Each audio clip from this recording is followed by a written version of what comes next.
Kahapon nga ay nagkaroon ng Senate session patungkol sa mga issue na kinakaharap ng ating Gilas Pilipinas.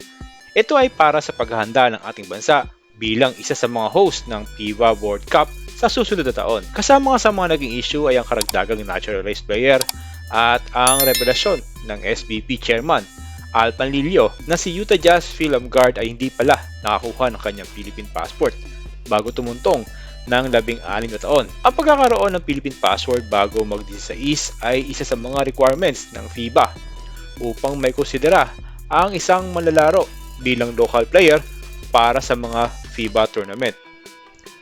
Ito ay base sa eligibility rules na inimpose ng kontrobersyal na Hagop Rule ng FIBA. Marami nga ang nagtataka kung bakit naghihigpit ang FIBA sa mga dual citizen pagdating sa eligibility, samantalang ang FIFA na siyang international governing body ng sports na football ay hindi ganun kahigpit pagdating sa mga players. Kinakailangan lamang nilang patunayan na sila ay may passport ng kanilang bansa na paglalaruan. Minsan nga tinawag ni Ateneo head coach Tab Baldwin na kriminal ang FIBA dahil ang Hagop Rule ay isang paglabag sa karapatang patao dahil sa diskriminasyon. Marahil na imagine nyo kung ano kaya ang composition ng ating Gilas Pilipinas kung walang Hagop Rule. Mas malakas ba ang ating national team kung ang mga Filipino foreign player ay papayagang makapaglaro sa Gilas Pilipinas? Sa video na ito ay papakita natin kung ano ang posibleng lineup ng ating Gilas Pilipinas kung walang Hagop Rule.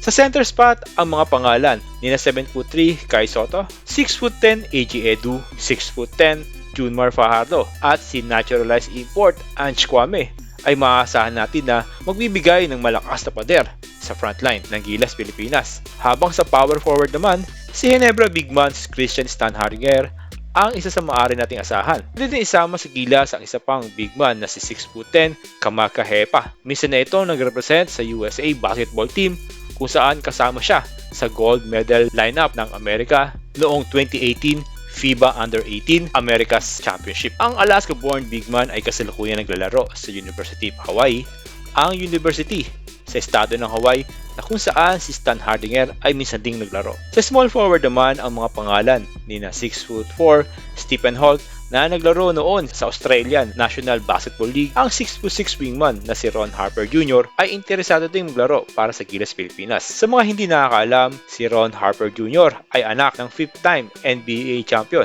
na si Ron Harper. Undrafted ito noong nakaraang NBA draft at kasalukuyang naglalaro sa Raptors 905, isang NBA G League team na affiliated ng Toronto Raptors. At syempre si Houston Rockets Jalen Green na huli ngang pumunta dito sa Pilipinas noong nakaraang buwan. Sa shooting guard position, bagay na bagay sa number 2 spot si Jordan Clarkson at ang TNT Tropang Giga superstar guard Mikey Williams. Pagdating naman sa point guard position, ang isa ding 2022 NBA undrafted guard na si Remy Martin ang siyang malakas na contender upang pamunuan ang backcourt kasama ang 6'2" guard na si Cedric Bearfield. Si Cedric Bearfield ay kakapirma lamang ng isang kontrata upang maglaro sa Taipei Fubon Braves. Ang Gilas Pilipinas lineup na ito ay may average na 6'5", sapat na para matapatan ang mga powerhouse team sa Asia o maging sa kontinente ng Europe. Kasalukuyan nga umapila si Samahang Basketball ng Pilipinas, President Al Panlilio,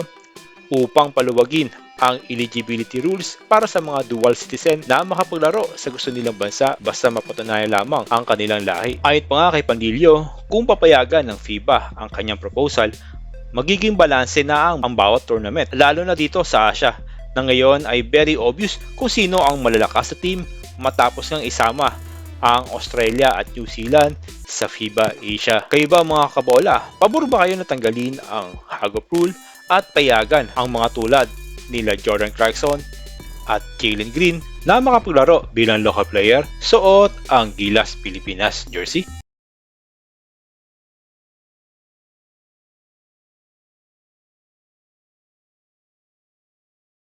Tara, pag-usapan natin yan.